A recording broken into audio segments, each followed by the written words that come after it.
चलो आज की शुरुआत हम चंद्रमा से करते हैं। चंद्रमा जैसा कि आप जानते हैं कि हमारा मन होता है। चंद्रमा को हम जानते हैं कि चंद्रमा हमें शीतलता देता है, खुशी देता है और चंद्रमा को हम कारक मानते हैं माँ का। चंद्रमा को हम कारक मानते हैं दूध का। चंद्रमा को हम कारक मानते हैं चांदी का, दादी का, नानी का, मौसी का, चाची का, मामी, सफ़ेद ब्लड जो सेल होती हैं हमारी, वाइट सेल जो ब्लड की होती हैं, WBC। और चावल को हम मून से जानते हैं, मोती को जानते हैं, सफ़ेद घोड़े को यानी मेल या फीमेल में हो, इमोशंस हमारे हम चंद्रमा से जानते हैं। और जितना भी हमारे पास मन की उथल-पुथल होती है, वो भी हम चंद्रमा से जानते हैं। वाटर और बिना सिला हुआ कपड़ा, हाँ जी, बिना सिला हुआ कपड़ा भी हम चंद्रमा से लेते हैं।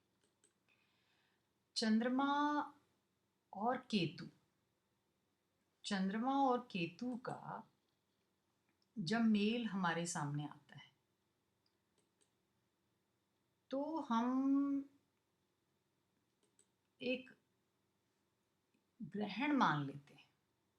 हाँ, जैसे कि चंद्रमा जब केतु से मिलता है, केतु आप देख रहे हैं चंद्रमा के साथ इसमें एक इमेज है जो कि डॉग की है।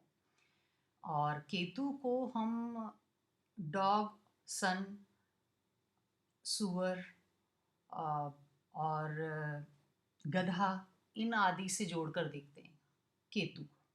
हाँ जी, लाल किताब के हिसाब से ही मैं आपको ये बातें बता रही हूँ कि जो मून और केतु का होता है तो वो चंद्रमा को मध्यम कर देता है और ग्रहण लगा देता है। इसलिए हम जो है इसको एक ऐसा कारक के रूप में लेते हैं जिससे कि हम कहेंगे ग्रहण। तो क्या होता है जब चंद्रमा और केतु किसी की भी कुंडली में एक साथ होते हैं तो क्या होता है? जब किसी व्यक्ति की कुंडली में चंद्रमा केतु का मिलाप होता है यानी किसी घर में वो साथ बैठे हों, तो व्यक्ति के मन में बहुत उथल-पुथल रहती है। यानी वो व्यक्ति शांत अपने भावनाओं को नहीं कर पाता है या वो ये कहें कि वो ज़्यादा टेंशन में रहता है। ये लोग बहुत ज़्यादा क्रिटिकल हो जाते हैं।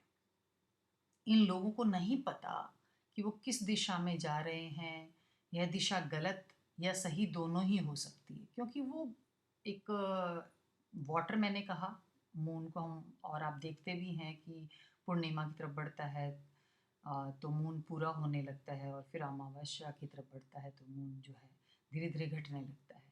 तो वही हालत जिस जातक के चंद्रमा केतु एक साथ हों तो वो 1 मिनट में खुश होते हैं और 1 मिनट में उदास होते हैं। बहुत उनका फ्लेक्सिबल मूड हो जाता है, बड़े मूडी हो जाते हैं वो। ख़ासकर तब जब ये चंद्रमा केतु का संयोजन आपके लगन में हो, आपके दूसरे घर में हो या 12वें घर में। ये होता है तो ज़्यादा इम्पैक्ट पड़ता है। व्यक्ति के अंदर बहुत ज़्यादा उसमें बहुत ज़्यादा अवसाद आ जाता है, वो बहुत डिप्रेस्ड हो जाता है और उसको ये भी नहीं पता होता कि ये डिप्रेशन उनको क्यों आ रहा है।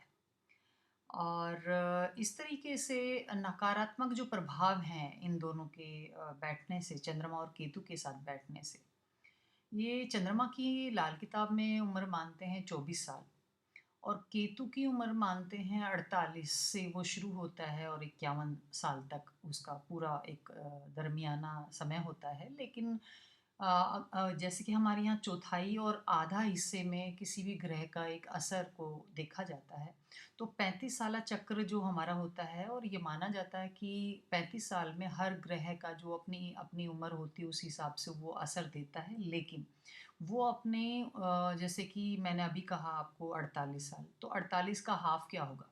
24। तो और उसका 24 का भी हाफ़ क्या होगा? 12। तो इस तरीके से ये अपना असर अपने चौथाई में, अपने आधे में भी देते हैं। तो 35 साल की उम्र तक ज़्यादा असर रहता है इस नकारात्मक का प्रभाव कुंडली में। उसके बाद धीरे-धीरे थोड़ा-सा कम होने लगता है। लेकिन जिसका चंद्रमा और केतु एक साथ होता है, उसकी माँ बहुत स्पिरिचुअल लेडी होती है, बहुत ज़्यादा आध्यात्मिक होती हैं वो। और ऐसा नहीं है कि नेटिव को अपने चारों तरफ एनवायरनमेंट में गुरुओं का साथ नहीं होता, मिलाप होता है, लेकिन वो क्योंकि ये पुनर्फू योग बन जाता है, जैसे कि शनि और चंद्र हो तब भी बनता है, और चंद्रमा के साथ केतु बैठकर ग्रहण लगाता है। और केतु खुद जो है कुछ अपनी पराशरी विद्याओं में माना जाता है कि स्पिरिचुअल की तरफ इंसान को मोड़ देता है। खासकर अगर चंद्रमा केतु 5 में हो, यानी लगन से 5वें घर में हो, 8वें में हो और 12वें घर में अगर केतु का हमें साथ बैठा हुआ दिखाई दे चंद्रमा केतु, तो ऐसे लोगों को स्पिरिचुअल गुरु बहुत ज़्यादा मिलते हैं। स्पिरिचुअल गुरु के उसके पास बहुत ज़्यादा स्पिरिचुअलिटी वाले लोग मिलते हैं उसको। लेकिन जो है वो ज़्यादातर इतना प्रभावित तब होता है जब उसमें बहुत ज़्यादा ये एक लेवल आ जाता है ग्रहण रूप का, सोच की ग्रहण रूप का, तब वो गुरुओं का साथ देखता है। यदि चंद्रमा आपके 4th घर में बैठा है या 12वें घर में है, तो ये भी हो सकता है कि यहाँ पर माँ पर इतना कष्ट आ सकता है कि उनका देहांत भी हो सकता है।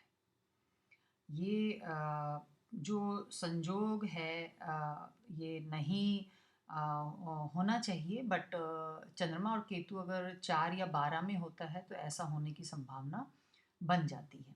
या चंद्रमा और केतु का दोनों का कॉम्बिनेशन आपकी कुंडली में जो है 8वें घर में है, तो अपनी माता से दूर होने का या अपने घर से दूर होने का भी संबंध जो है बनता है।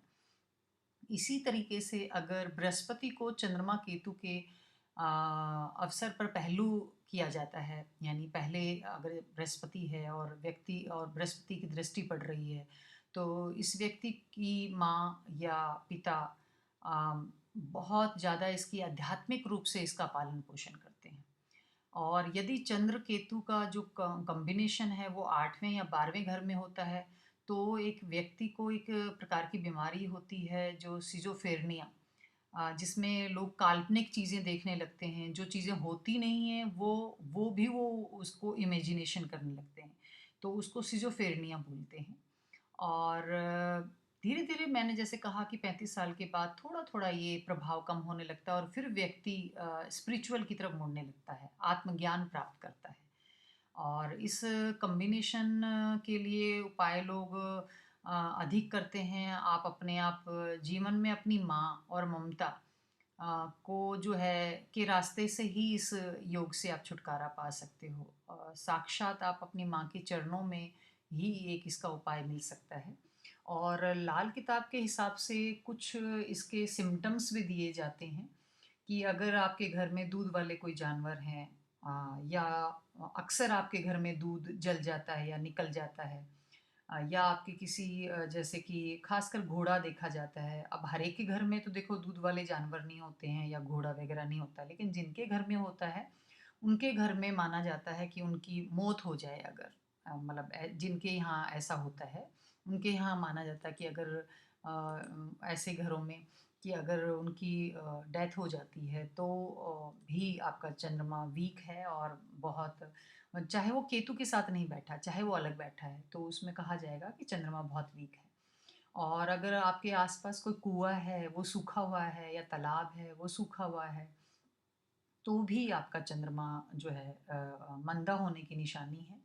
या आपके अंदर एक महसूस करने की ताकत खत्म हो जाए।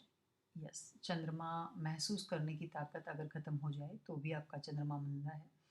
तो इसमें ये है कि दूसरों का जो चरण छूकर, खासकर अपनी माँ जैसी औरत का या माँ का ही उनका पैर छूकर आशीर्वाद लेना ही एक इसका उपाय है। इसके अलावा और कोई उपाय इसमें नहीं काम करता है।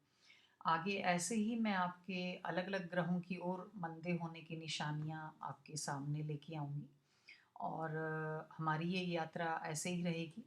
इसमें एक चीज़ मुझे आपको और साथ-साथ बतानी है कि हमारे हस्तरेखा पर, हस्तरेखा पे देखो ये वाला जो हिस्सा है, आप इमेज में देख पा रहे हैं, ये वाला जो जगह है ये चंद्र से देखी जाती है। ये अपने हाथ का जो हिस्सा है ये चंद्र की जगह होती है और यहीं हमारी 4 नंबर की राशि होती है। तो आज मेरा यही आपके साथ था चंद्रमा को लेकर। और चंद्रमा एक हमारा मन का कारक है, हमने पहले भी डिस्कस किया। हमारे माँ का कारक है, दादी का कारक है, और हमारे जितने भी नानी हैं, मौसी हैं, मामी हैं, सफ़ेद कपड़ा भी, हाँ बिल्कुल, चावल भी, मोती भी, सफ़ेद घोड़ा भी, और बिना सिले कपड़े भी, पानी भी, आपका इमोशन, ये सब हम डिस्कस कर चुके हैं। इन सब का कारण जो है चंद्रमा है। आज सिर्फ इतना ही। और आप प्लीज़, अगर ये वीडियो आपको पसंद आए तो आप इसको लाइक करें, सब्सक्राइब करें, और हाँ, बेल आइकॉन दबाना ना भूलें, क्योंकि आगे मेरी ये सीरीज़ इन्हीं सभी प्लैनेट्स के बारे में, कि आपका कुंडली में कौन सा प्लैनेट बंदा है और उसकी क्या निशानियां हैं, इसके बारे में हम चर्चा करेंगे।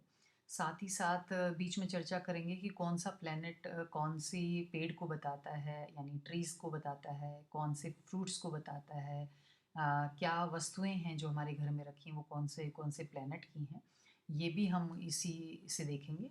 तो मैं उम्मीद करती हूँ कि आज का सेशन आपको पसंद आया होगा।